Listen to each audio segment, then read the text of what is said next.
बोलो सतगुरुदेव भगवान की जय। मेरे प्रिय आत्मनो, आप सबके हृदय में बैठे उस परमात्मा को मेरा कोटि कोटि प्रणाम। सतगुरुदाता तेरी जय।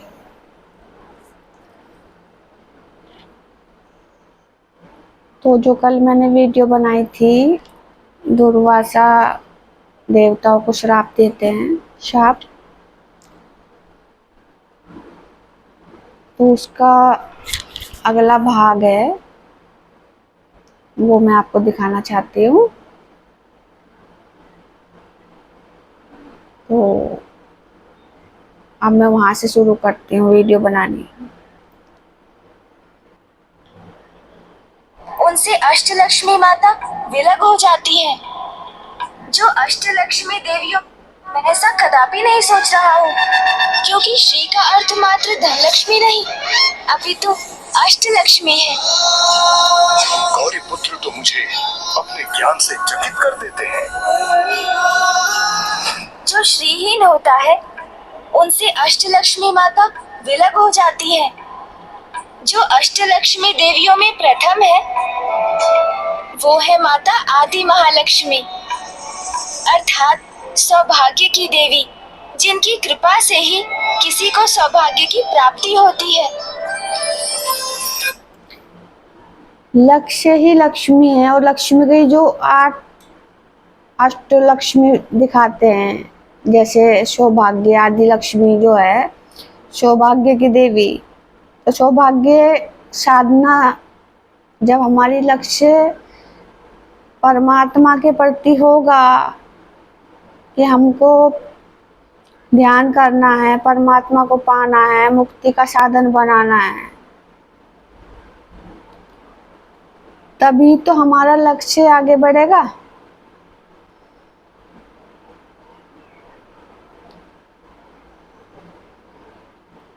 तो आदि लक्ष्मी, इसका किसी को सौभाग्य की प्राप्ति होती आदि है। लक्ष्मी सौभाग्य की देवी। तो जब साधना इंसान करेगा तो सौभाग्य उसके साथ होगा ना। अब आदि देवी कहा, देखो आदि देवी हमारे शरीर के आधे अंग में क्या है, वहीं से तो सौभाग्य बनता है। ये अष्टलक्ष्मी के रूप हैं। तो जो ये सौभाग्य लक्ष्मी है, धन लक्ष्मी है, और भी हैं, अब आप देख लो। ज्यादा बताऊंगी तो फिर वीडियो लंबी हो जाएगी, इतना तो आप समझ ही जाओगे। तो ये सब साधना के रूप हैं।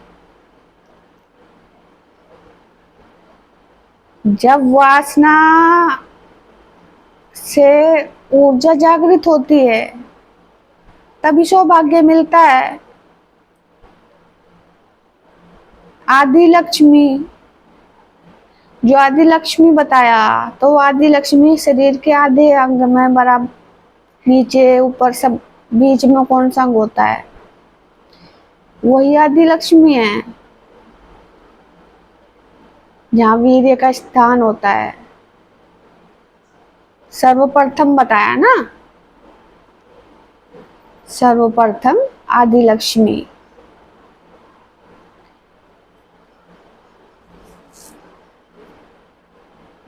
अब आगे आप देखते रहो और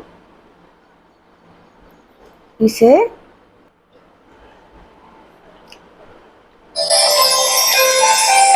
अपने हिसाब से लगाते रहो।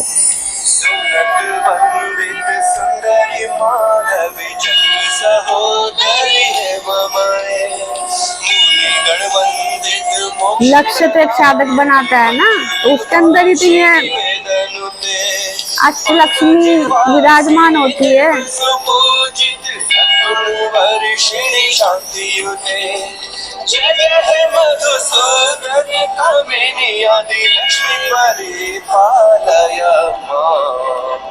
अष्टलक्ष्मी माताओं में द्वितीय है मधुसूदन। आपने देखा होगा मधुसूदन घी भी दिखाते हैं, मधुसूदन दूध में के डिब्बे में भी लिखा हुआ होता है मधुसूदन।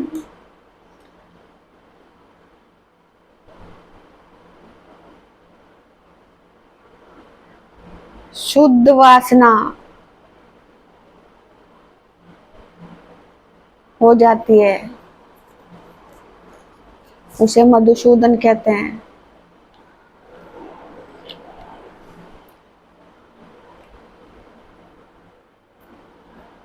माता धान्य लक्ष्मी भोजन और कृषि से उत्पन्न समृद्धि की देवी है। जिन पर भी धान्य लक्ष्मी माता की कृपा होती है, उनके जीवन में अनाज अर्थात भोजन की कभी कोई कमी नहीं होती।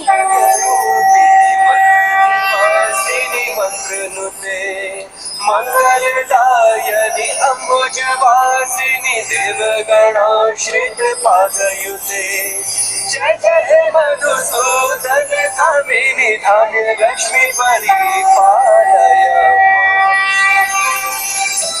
तृतीय है माता धैर्य लक्ष्मी, जो माता वीर लक्ष्मी के नाम से भी विख्यात है। वर्षिणी ये साहस और पराक्रम ये की देवी है, धैर्य जो युद्ध में शक्ति इंसान और को, साहस प्रदान साधक करती को है। धैर्य देने वाली जिनकी कृपा लक्ष्मी, से हम अपने जीवन धीरज में देने वाली किसी भी धैर्य, प्रतिकूल परिस्थिति का सामना सब करने में साधना के सक्षम रूप होते हैं। हैं। पाप विमोचन थोड़ा काट देती हूँ मैं, इतना तो आप समझ गए होंगे ना।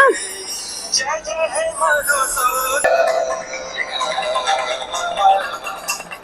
हाँ देवगण, मुझे ज्ञात है कि आप सभी श्रीहीन हुए हैं और उसी कारणवश देवी लक्ष्मी मुझसे विलग हुई। वैकुंठ अपना तेज, अपनी दिव्यता खोने पर विवश हो गया। यदि आप सभी मेरे समक्ष यहाँ मुझसे सहायता की आशा लेकर आए, तो मैं आपको स्पष्ट कर दूं कि मैं आपकी सहायता करने में असमर्थ हूं। लक्ष्य नहीं होगा तो विष्णु सहायता कैसे करेंगे बिना लक्ष्मी के? हम पर कृपा कीजिए प्रभु, हम पर कृपा कीजिए प्रभु, हम पर कृपा कीजिए। कोई नहीं सहायता करता। कृपा कीजिए प्रभु, हमारी इस घोर विपदा के समय हमें इस प्रकार लक्ष्य तो हमारी शक्ति बनती है, हमारी रक्षा कीजिए प्रभु, हमारी सहायता कीजिए। इसलिए शिव और शक्ति दिखाते हैं। देवगण, कृपा और सहायता की दीक्षा तो आप उनसे मांगे जिन्होंने आपको इस कठोर दंड से दंडित किया है।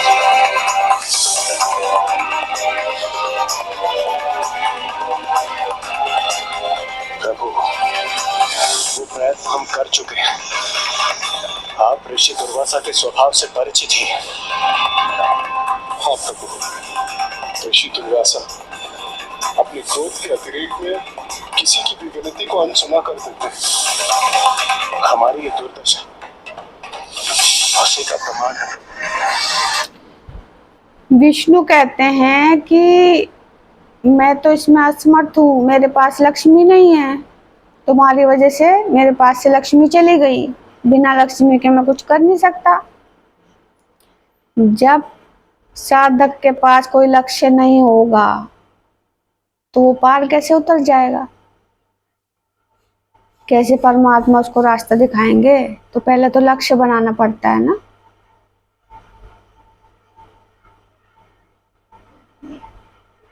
लक्ष्मी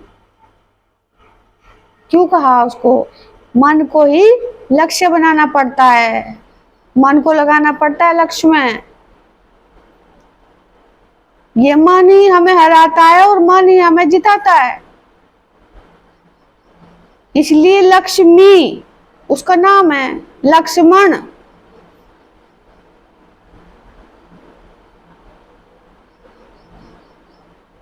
लक्ष्मण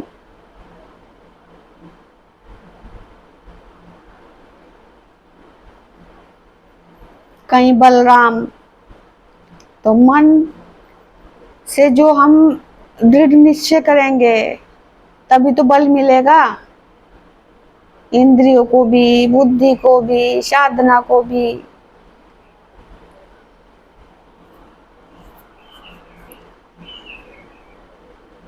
तो वो लक्ष्मी है, बिना लक्ष्य के परमात्मा कुछ नहीं कर सकते। तो वो कहते हैं कि जिसने तुम्हें श्राप दिया उसी के पास जाओ, वही तुम्हारा कुछ समाधान करेंगे।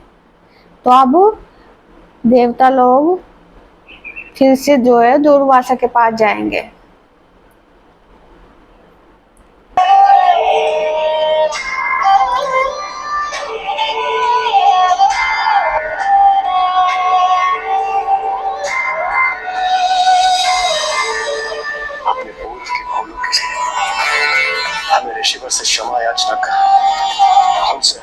से बाहर आने का उपाय सुझाने के लिए अनुरोध करना चाहिए।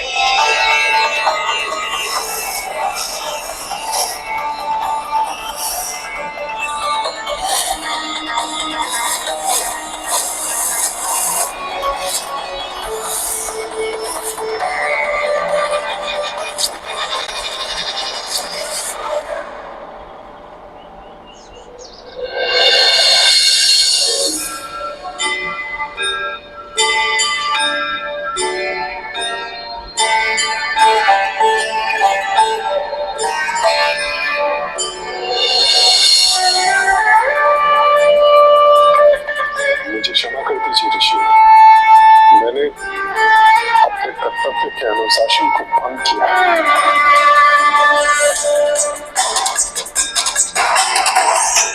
मुझसे भी बहुत बड़ी भूल हुई है ऋषिवर। मैं अपने कर्म के अनुशासन से भटक गया था। कृपा कर मुझे क्षमा कीजिए। हम सभी अनुशासन के पद से पृथक हो गए थे ऋषिवर, मुझे क्षमा कर दीजिए ऋषिवर। ऋषिवर, मैंने अपने हम अपने रास्ते से भटक गए थे, हमें क्षमा कर दो। क्षमा याचना करने आए कि हमें जो है दोबारा से हमें शक्ति मिल जाए, अपना स्वर्ग में अधिकार मिल जाए। तो क्षमा याचना करने आए देवेंद्र और सारे देवता। कर्म और समय के अनुशासन के साथ साथ व्यवहार के अनुशासन का भी मैंने उल्लंघन किया। मुझे क्षमा कर दीजिए ऋषिवर, क्षमा कर दीजिए मुझे। हमारी समस्त भूलों के लिए, हमारी अनुशासनहीनता के लिए हमें क्षमा करने की कृपा कीजिए ऋषिवर, कृपा कीजिए।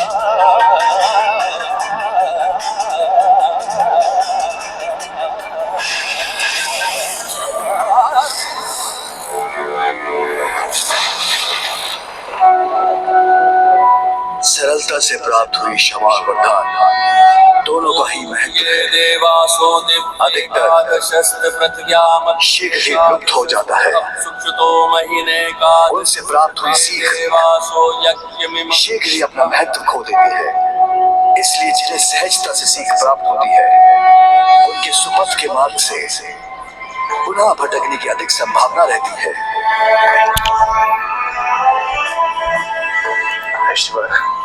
जिसे सरलता से प्राप्त हो जाता है ना, हो जाती कुछ चीज, वो उसको उतना महत्व नहीं देता। जब तक कठिनाई उसके सामने नहीं आएगी तब तक वो समझ नहीं पाता। अब इनके आगे कठिनाई आई तब ये समझे अपनी औकात को।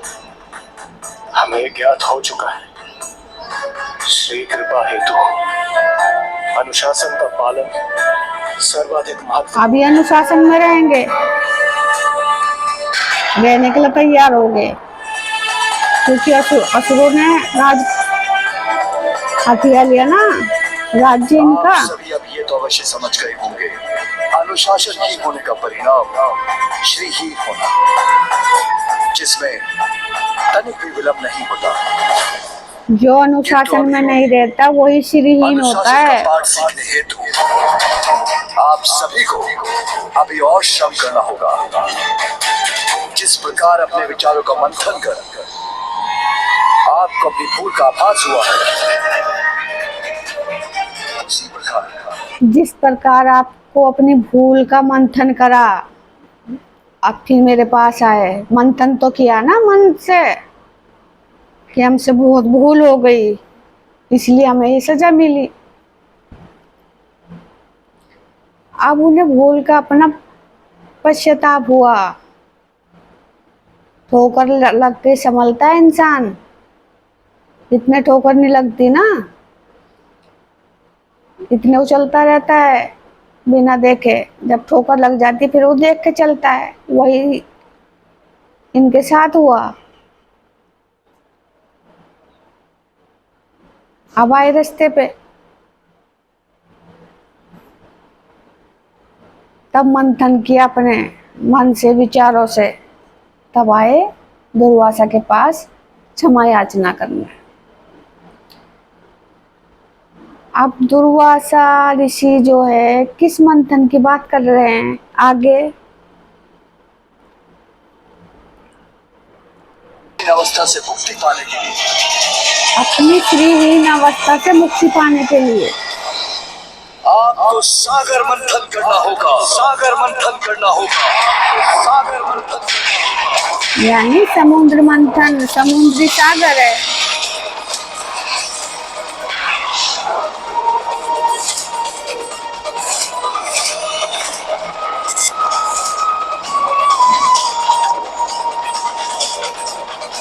सागर मंथन, वो भी अपनी शक्तिहीन अवस्था में, हम कैसे संभव करेंगे ऋषिवर? तो इस प्रकार देवताओं की अनुशासनहीनता उनके श्रीहीन होने का भी स्पष्ट था कि में देवताओं का ये प्रस्ताव ले लेंगे और इसी विचार से असुरा बलि को मथने की डोरी स्वीकार तो कर लिया गौरी पुत्र, कि इस कार्य में उन्हें असुरों की सहायता प्राप्त करनी चाहिए। किंतु असुर अपने चीर विरोधी देवताओं की सहायता भला क्यों करने? इस समुद्र मंथन की तो थोड़ा सा ही दिखा रखा है, मैं अगला अलग से आपको समुद्र मंथन दिखाऊंगी दूसरी वीडियो में। तो वो समुद्र मंथन की बताते हैं कि तुम्हारा उद्धार जो है समुद्र मंथन से होगा। अब समुद्र मंथन करो, तो उसके लिए उनको जो है राक्षसों की सहायता की आवश्यकता पड़ी। वासुकी नाग की डोरी और मंदराचल पर्वत, मन ही मंदराचल है और वासुकी नाग वश में की विवासना, और नीचे जो कछुआ दिखाते हैं वो विष्णु फिर कछुआ के रूप में आते हैं ना, वो तो कछुआ जो है जैसे कच्छप अवतार दिखाते हैं, ये भी कच्छप अवतार है, वो यही कच्छप अवतार है। ये दूसरा अवतार है ना, शुरू का था शायद मत्स्य अवतार, ये कच्छप अवतार। तो ये सब योनियों के चिन्ह हैं। स्त्रीलिंग मत्स्य अवतार, पुरुषलिंग कच्छप अवतार। कवच चढ़ा हुआ होता है ना कछुए पे भी। तो ठोस वस्तु क्या है? ठोस वस्तु यही तो है जिसमें वासना का कवच चढ़ गया हो, वासना को बचाने वाला। कछुए पे इसलिए कवच दिखाते हैं, वो उसका सुरक्षा कवच होता है वो।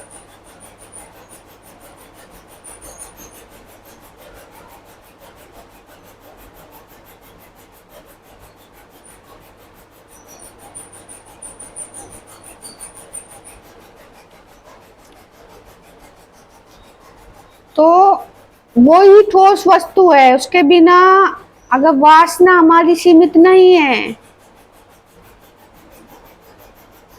तो कोई मंथन नहीं हो सकता। मंथन को मथने के लिए, सागर मंथन करने के लिए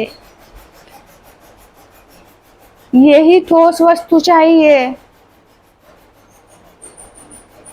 वासना का कवच, वासना पर कवच,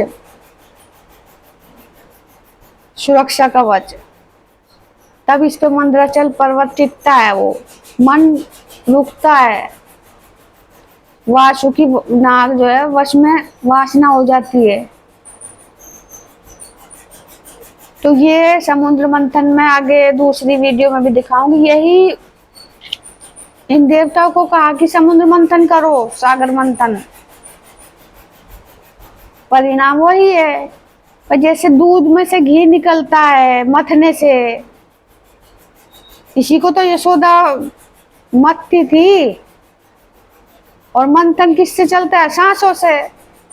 सांस ऊपर नीचे, ऊपर नीचे, ऊपर नीचे सारा दिन मथती रहती है ना, लेकिन इसको तरीका अलग है। अच्छा, जैसे रही है दूध बिलोने की, इसको आप वैसे ही उल्टा सीधा घुमाना नहीं आया तो क्या घी निकल जाएगा? घुमाना भी तो आना चाहिए। सांसों को समझना तो चाहिए। सांस ऐसे नहीं है कि आप ले रहे हो जैसी भी उल्टी सीधी सांस ले रहे हो तो आपका मंथन हो जाएगा, ऐसा नहीं होगा। सांसों को समझना चाहिए। ये मैंने आपको ध्यान की वीडियो में बता रखा है पूरा, वही समझने का साधन है सांसों को। तब सांस हमारा लक्ष्य बनाती है, मन हमारा लक्ष्य बनाता है, वासना हमारी लक्ष्य बनाती है, सब साथ हो जाते हैं फिर। तो ये देवताओं को शाप था। इसी तरह महाभारत में वो जो अष्टवसु हैं, गंगा के पुत्र, गंगा ने बहाए थे ना, 7 पुत्र बहा दिए थे, 8वां भीष्म रह गया था। तो वही ये कहीं कुछ दिखा देते हैं, कहीं कुछ दिखा देते हैं। तो इस वीडियो को मैं यहीं समाप्त करती हूँ, अगली वीडियो फिर बनाऊंगी। तो आपने मुझे इतना सुना, आपका बहुत बहुत धन्यवाद। तब तक के लिए मेरी राम राम। सतगुरु दाता देव जी।